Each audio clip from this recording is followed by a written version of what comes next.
Silent Hill 2 is a game that really needs no introduction. I mean, you know it, I know it, and kind of everyone and their mother really knows it at this point. And because of this success, this legacy that this game left behind, to nobody's surprise, they made a remake.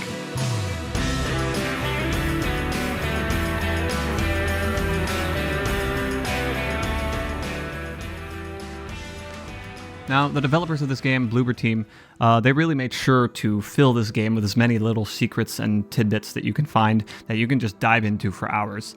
Now, there is one location in particular, though, that really piqued my interest, and it's not this movie theater.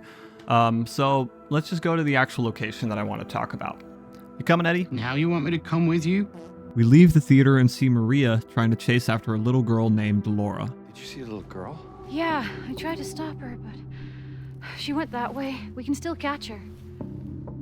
We follow suit, and as we do, we're greeted with this big old building with a big old name slapped on the front of it. It's Brookhaven Hospital. You read the damn title. It's Brookhaven Hospital. Now, walking through the grimy doors of the hospital, we're greeted with this beautiful, calm, yet really eerie vibe. Everything just looks really dilapidated. There's clutter and dust all over the floor. Paint is cracking on the walls and the ceiling. The wood is rotting off the doors, and some of the ceiling lights are just holding on by a thread. I truly love the feel of this place. I mean, everywhere you look, you just truly get a feeling for how old this building really is. I mean, nobody's been here for years. I really love the look of this specific hallway too. I mean, it just feels really warm and inviting. Like the daylight gleaming through the dirty boarded up windows and the dust particles fluttering through the air and these jagged paper things. I don't really know what they are, but they look cool. We move on to the stairwell and we find Laura drawing something on the walls. But as soon as she sees James, she skitters off over to the second floor and locks the door behind her. Now, if you know nothing about Silent Hill 2, James is looking for his dead wife that died of that damn disease 3 years ago. He just found a note in his pocket from his dead wife, and he thought, yeah, you know what? Let's go find her, even though she's been dead for 3 years. Laura was a friend to Mary, which James doesn't really know at this point in the story. Laura kind of thought that James was being neglectful and mean to her during her illness, which, I mean, she's not wrong. Now, the reason this is interesting is because of the drawing we see here. Now, obviously, it's not finished because Laura ran away before she got a chance to, but the rabbit is supposed to be a representation of herself. James is supposed to be the big wolf, because that's how Laura sees James, as like this big, mean wolf guy. Okay, maybe not like as a wolf, but you get my point. He's a big, mean, scary guy. The door to the second floor is locked, and all we can really do from here is head down to the basement, which, I mean, you can't have a good horror game without a basement, apparently. Now, the basement looks just as old and abandoned as when we first entered the hospital, except it's a lot darker and creepier down here because there's no power and the lights are just out. There is a solution, though. We turn a corner, we find a generator, although that has problems in its own. It's empty. There's no fuel in it. So you gotta go run around. We gotta go find some fuel. I'm sure we'd be able to find some fuel around here. I mean, surely they had a way to refuel it, right? I hate these fucking things. These things are mannequins, and I have a big love-hate relationship with these creatures. All they do is they sit in corners and they wait for you to come close or shine a light on them, and then they pop out and they jump your ass. It scares me every single time. I mean, they even got me a few times while I was writing the script, which is a reason why I love them so much, but also really hate them because they make me paranoid as hell. Now, according to Masahiro Ito, the designer of these lovely critters and the other monsters in Silent Hill 2, the mannequins are supposed to be a representation of how James views women and his natural urges and inclinations towards them. They also lack a fully human appearance because James just refuses to see who they represent, that being his dead wife, Mary. We go check out the boiler room and we find a small empty gas can with another one of these douchebags waiting on us. Eventually we find this big tanker of gas to refuel our little gas can, and we can move on over back to the generator and power the building. Now that we have power again, the elevators work too. So we move on over to the second floor with Maria, where she suddenly starts feeling ill, talking about how she's probably hungover, and pops some Percocet. Probably just a hangover.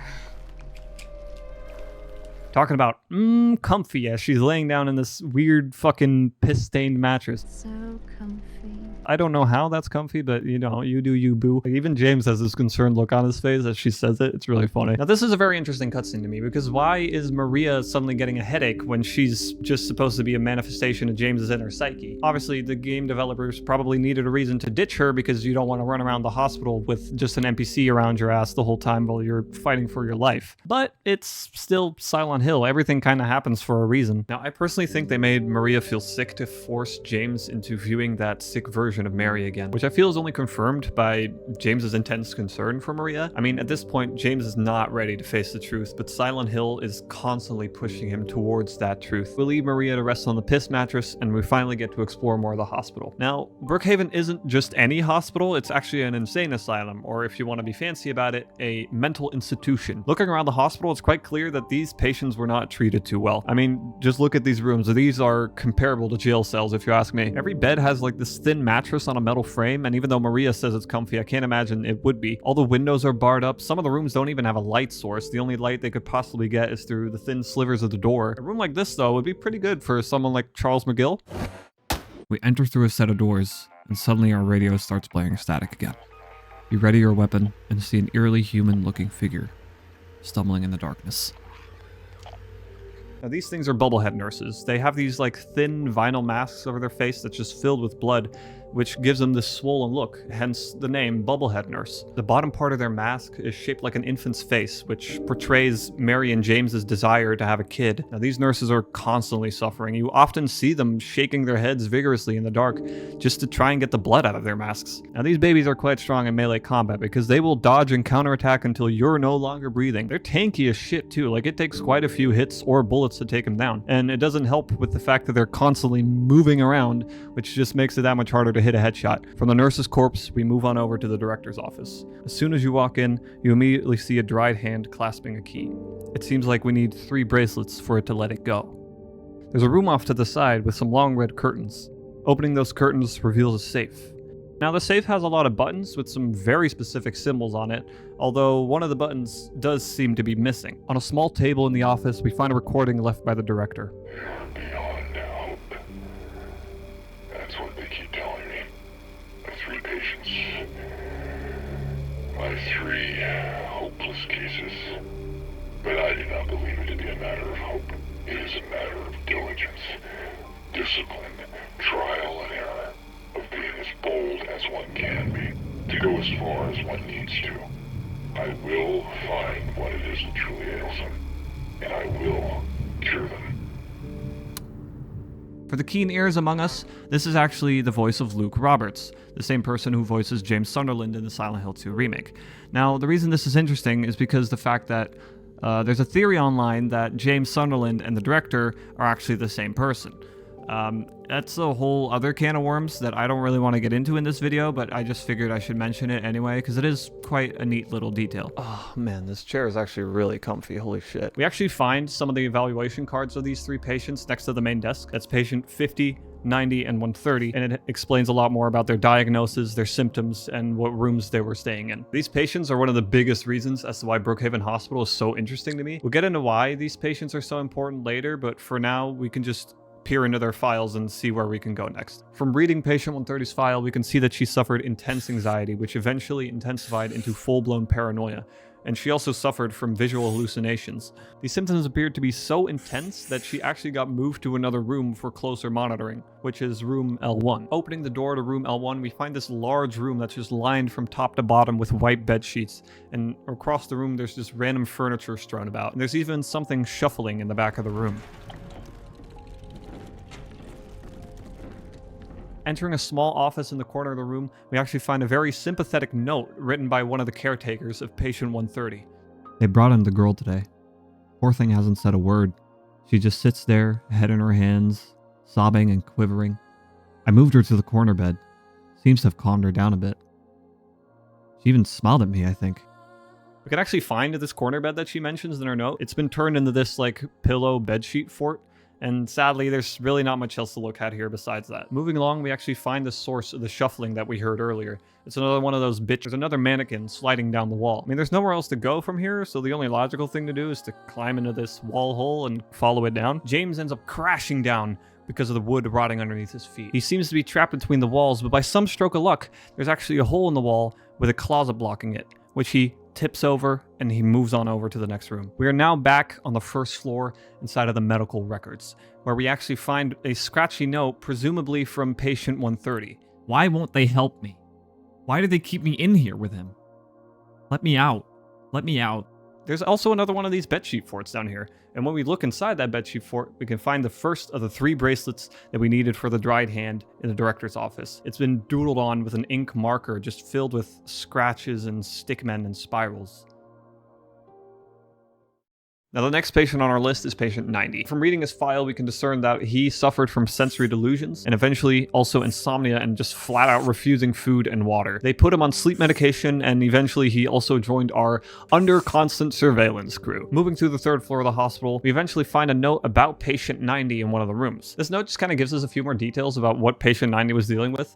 It seems he got agitated very easily, especially with other people in his vicinity, and it even talks a bit more about how he just refuses solid food to the point that they had to feed him with a feeding tube. They even put him on serotonin blockers just to reduce his nausea and vomiting, which kind of explains why he had to be bathed so much. The patient had to be restrained to be bathed and fed, mostly just so he wouldn't hurt himself or the hospital staff. It seems they were too late because it also mentions the fact that he did injure himself, although we don't really get a detail as to what that injury could be. Now, the note just cuts off with an unfinished sentence at the end saying, "Something is very raw." In the kitchen on the 1st floor, we actually get a visual of what was happening with patient 90. Now, this is like a weird-looking, disgusting garbage disposal just covered in bugs and these weird fucking barnacle growth mold thing. Yeah, we do also find a fungicide here, although I do think it's a bit too late to be using that. There's a note next to the garbage disposal from one of the kitchen staff members, too. It's in the walls, deep inside. The mold remover gets rid of it for a while, but the thing reappears in the exact same spots. We need to get in there, break it all down if we have to, and root it out. Moving back up to the 2nd floor, we enter the treatment room where patient 90 got bathed on the regular. Wow, this room is so fucking disgusting. The walls and the ceiling, everything's just covered in this barnacle, moldy growth, and the bugs just spreading everywhere. It's a disgusting look. There's also 3 bathtubs, 2 of which are just filled with very dirty swamp water, and one is actually empty, although not completely. If you look inside, we find a moldy radiograph. Combining that with the fungicide we found earlier, it reveals a radiograph of a broken pinky finger. In the same room, we also find a note, most likely written by patient 90, that says, "They feed me garbage and rotting meat, crawling with maggots thick with sinew. They make me bite down. The juices, red and yellow, hit the back of my throat. I choke and I gag and I vomit till my throat is sore, an aching, throbbing tube of flesh. I push it all out, but I can still taste it. They bathe me in filth and blood and piss and bile. They gently rub human waste all over my body. My skin itches, it peels off like wet paper. I beg them to stop, but they don't listen. And then they lock me up with him. He's always there, closer each time. And the rot, it comes with him. It goes within. It becomes me."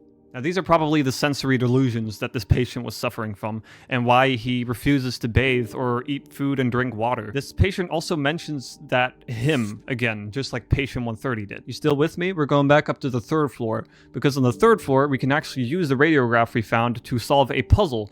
With that puzzle, we get a code, and that code opens up room D1, which is actually patient 90's own personal quarters. Now, once again, the room is covered completely from head to toe in this mold, the bugs, and I'm just gonna keep calling them barnacles. We find a bed in the corner. Taking the sheets off that bed, we actually find the 2nd bracelet that we needed, that being the filthy bracelet, which is covered in more. You're right. Yes, more mold. You're so good job, buddy. A gold star for you. Here you go. Last but most definitely not least, we have patient 50. Now, patient 50 suffered from sudden outbursts of aggression and also accompanied by visual and auditory hallucinations. Now, surprisingly, he did actually seem to be doing better for a certain time with very effective treatments. His outbursts started declining and his social interaction actually got a lot better. Now, the effective treatments the hospital was using involved a lot of water therapy, which actually seemed to calm him down quite a lot. Although, suddenly, it just seems to stop working. Patient 50's room is C1, which happens to be right next to the director's office, so maybe he wanted to keep a closer eye on him. Walking into room C1, I was actually kind of surprised with how nice it looks. The walls have like this nice, cozy, light green color, and everything looks pretty clean, like especially compared to everything else we've seen with patient 90 vomiting everywhere. There's a poster of a boat on empty water on the wall, which I assume is just relating back to the fact that patient 50 got calmed down by water. Ripping the poster off the wall, we actually find this painted eye with a hole in it. In that hole, we can find an interview transcript with patient 50, which actually talks about something called Incident 71. In the pharmacy on the first floor, we find a note from one of the hospital workers talking about what I believe to be Incident 71. Another incident with 50. He got out of the pool and made a break for the garden, cutting himself wide open in the process. Thank God I was still here. He was completely manic, screaming. Had the orderlies hold him down, barely managed to stitch him up. He's back in his room for now, sedated. We can actually find some evidence of Incident 71 near the pool, although it's a bit weird because it seems like the story written by the hospital worker doesn't really match up with what we see near the pool. There are blood splatters around the pool from what I assume to be patient 50, but the blood splatters don't actually start from the pool as it's mentioned in the note. They actually start in a shower room near the pool. Under one of the showers, we find a tipped over wheelchair with a splatter of blood on the floor and the wall. Our patient most likely injured himself here. The patient fell on the floor and pulled himself up along the wall, most likely throwing a punch against the mirror, probably seeing something that maybe wasn't actually there. The blood trail keeps going past the left side of the pool, going through the garden, and eventually ending up in the big mess of gore inside of the pharmacy. The nurses stitch the manic patient back up and eventually bring him back to his room. Although, during all the chaos, one of the pool maintenance keys gets dropped inside of the drain in the pharmacy, which we're luckily able to pull back out thanks to a makeshift hook we made. Now, there's something weird here because why is the note that we found earlier not really matching up with the blood we find near the pool? Is this even Incident 71? I don't fucking know. The blood doesn't start in the pool, it starts in the shower room. There's blood on this side of the door when the patient would be coming from the other side. Some of the blood splatters are fresher than others, and like, I don't really know what to make of it. So if you guys have like any theory on what it could be, just please let me know because I can't figure it out for the life of me. Using the pool maintenance key, we're able to drain the pool of its water and we jump down to find another wall of these painted red eyes. I feel like these eyes are supposed to give like a feeling that you're being watched or something, or maybe it connects back to the fact that the patients were under constant surveillance due to their bleak situation. Breaking open one of the eyes, we find the last bracelet that we needed for the dried hand, the bloody bracelet. Heading back to the director's office with the 3 bracelets we needed, and we line them up on the hand to finally obtain the key out of its grasp. We also find some numbers that correspond to each patient. Patient 50 has the numbers 92, patient 130 has the number 45, and patient 90 is 71.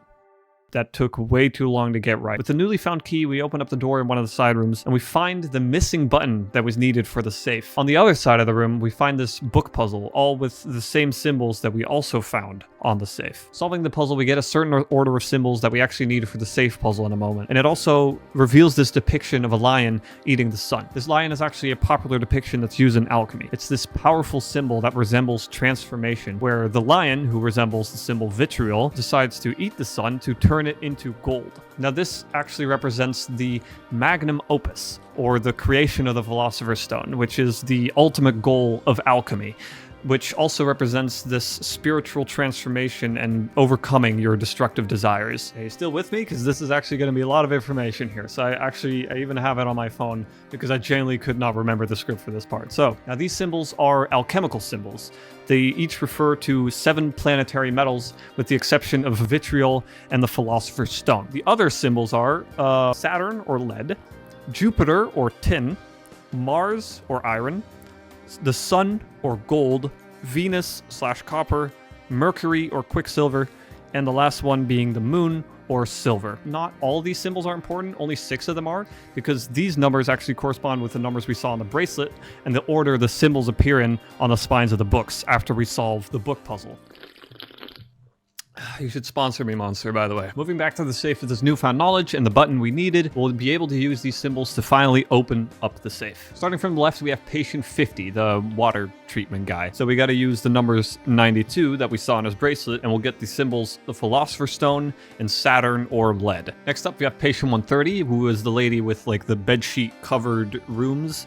That's Mars or iron, and the sun or gold. Last, we have patient 90, or vomiting Discord mod, who has the Mercury/Quicksilver and vitriol symbols. Now here's the big reveal I've been Now here's the big reveal that I've been building up to all video. Every patient actually represents one of the characters that we meet throughout the game of Silent Hill 2, that being Angela, Eddie, and James respectively. So let's go in order and we'll dive deeper into each patient and how they're connected to all those characters. Patient 50 represents our main man, James Sunderland. Now patient 50 was the guy that was running around manically around the pool, Incident 71, you remember. Now patient 50 has a lot of affiliations with water. He suffers from hallucinations and spells of aggression, and he has the symbols, the Philosopher's Stone, and Saturn or lead. Now James is affiliated with water a lot throughout the game. Now, this is symbolic of the fact that James is constantly drowning in his guilt and the repressed memory of his actions. James eventually bursted out in anger towards Mary because of the trauma he endured during her constantly deteriorating state as she was in the hospital, eventually being so angry that he just suffocated her with a pillow. Now even throughout the game you can see him lash out in anger towards some of the characters, and I feel this is representative of Patient 50's spells of aggression. Mary's my friend. We met at the hospital last year. Stop lying. Laura, I'm sorry. Now, James' original intentions when he was driving towards Silent Hill was to drive himself into Toluca Lake with Mary in the back seat. And you can actually see this in the opening parts of the game. If you look in the back seat, you can see Mary's body behind this rag, this cloth. It's a cool detail. Now, obviously, he didn't go through with this because as soon as he sets foot in Silent Hill, his delusion sets in because of the town's effects, which I feel links back to the hallucinations of Patient 50 and also more of the affiliation with water. Now back to the symbols of Patient 50. If you remember them, we have the Philosopher's Stone and Saturn or lead. Now the Philosopher's Stone is the ultimate goal of alchemy, as I mentioned before. It also represents a spiritual transformation or divine enlightenment, the purification of one's soul and being the best self you can be. It kind of acts as a metaphor of turning the base metal of human ignorance and its sinful nature into like this gold of wisdom and divine purity. Now, this can coincide with James's journey through Silent Hill and the changes he goes through as he faces the realities of his inner torment. I couldn't find much on Saturn, but for lead, it's historically been used a lot in treating skin infections and conditions, among which are skin cancers. It's been used in radiotherapy to act as a sort of barrier to make sure your healthy skin doesn't get damaged by the radiation. Now, Mary actually had some kind of skin disease, whether that's skin cancer or some kind of infection, we don't really know for sure. Personally, I believe this links back perfectly to lead and the fact that it gets used to treat skin conditions, which obviously links back to James because it's his dead wife. Come on, man. Next up is Patient 130, which is the one with the unrelenting anxiety and the white bed sheets everywhere. I believe this patient is Angela or Roscoe. Now, the rooms we find for patient 130 are always covered in these white bed sheets, which actually correlates to something we see in the abstract daddy boss fight, which is actually a manifestation of Angela's inner sexual trauma. Angela was abused by her father and her brother, and we can see in the abstract daddy boss fight that she used a lot of these hidey holes to hide from them. She made them just big enough so that only she could fit through them. And once entering these hidey holes, we can actually see that they're covered in head to toe with these newspapers, which easily links back to the fact that every room is covered in white bed sheets. Now, this is also why there's a small hole in the back of room L1, which is also where we found one of those idiots shuffling around. Patient 130 most likely used these holes to travel between her second floor bedroom fort and her first floor bedroom fort. Now, patient 130's symbols were iron, or Mars, and gold, or the sun.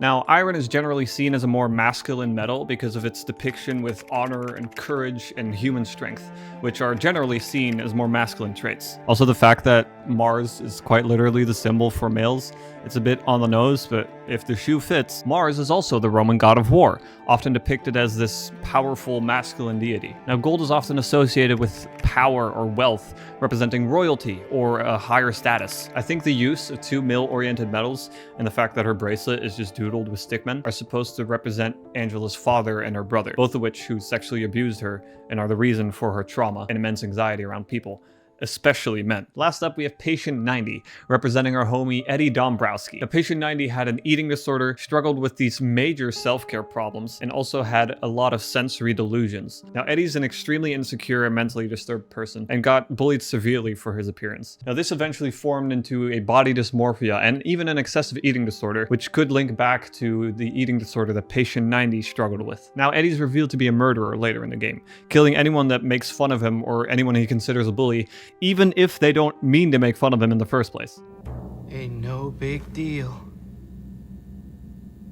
Just put the gun to their head and... The way he looked at me, I just had to do it. He looked at you? I thought you said he came at you. Yeah, I mean, Hey, I could see it in his eyes. His eyes. He kept looking at me, making fun of me. I told him not to, but he didn't listen. Eddie, you can't just kill someone because the way they looked at you.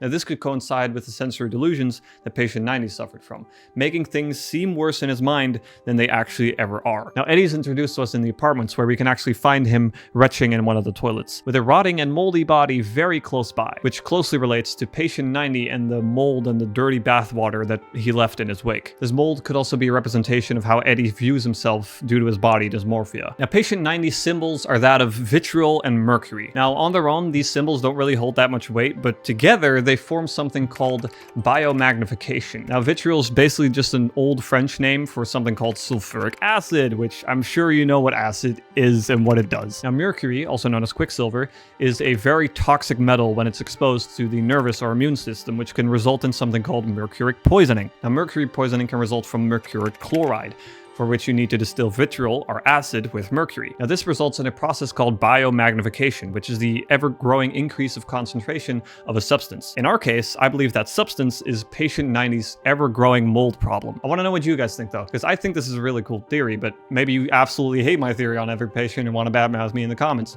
which is totally cool, but I mean, if you're down there, hey, I mean, after finally solving this safe puzzle with the symbols, it opens up to reveal a rooftop key. Opening up the door to the rooftop, we walk out into the dark rainstorm outside, and we stumble on this small room. Inside this small room, we find a page of a diary. May 9th. Rain. Stared out the window all day. Peaceful here. Nothing to do. Still not allowed to go outside. May 10th. Still raining. Talked with the doctor a little. Would they have saved me if I didn't have a family to feed? I know I'm pathetic and weak. Not everyone can be strong. May 12th. Rain as usual. I don't want to cause any more trouble for anyone, but I'm a bother either way. Can it really be such a sin to run instead of fight? Some people may say so, but they don't have to live in my shoes. It may be selfish, but it's what I want. It's too hard like this. It's just too hard. May 13th. The doctor came in today. He said that I'll be released soon, that it's time to go home. I should be happy, but I'm afraid. I'm so afraid. I feel like something's about to happen, like the last gasp of air before the plunge. But deep down, I know it's too late to turn back. Now, if you haven't figured it out, this is most likely a page from patient 50, the one representing James Sunderland. It talks a lot more about family and self-loathing, which just builds a deeper connection between patient 50 and James Sunderland. It talks more about patient 50's mental struggle to run instead of fight, and he says, it might be selfish, but it's what I want, which corresponds with James's problems with Mary and his ever-growing resentment towards her during her illness and the abusive way she acted towards him, which eventually makes James put a pillow to Mary's face and suffocating her, what he convinces himself to be an act of mercy, but in reality, in his own mind, is just a way to free himself. He's thinking about, oh, I should be happy, but in reality, he knows he's afraid deep down, and it's too late to turn back the actions that he committed. We go out the small room, only to get jumped by Pyramid Head, who grabs James by the neck and throws him back down to the 3rd floor. Walking down the only hall we can really walk down, we eventually find Laura, which is the reason why we were here in the first place. James wants to take Laura with him, which Laura hesitantly agrees to, although she says she can't leave without this letter from Mary that she hid in one of the rooms. James falls for this and goes inside that room and gets locked inside by Laura, although James is not alone in that room. This starts a boss fight with a monster called the Fleshlip. Now, the Fleshlip is a manifestation of James' memory of Mary in her sickbed. Its flesh is reminiscent of broken skin, similar to the skin disease that Mary suffered from, with the lattice representing a bed frame, symbolic of the fact that Mary was bedridden. After winning the fight against the Fleshlip, we get a cutscene where we're pushed in a hospital bed. You can hear Mary softly calling out to James in the background, with sirens blaring, signifying the transition to the other world.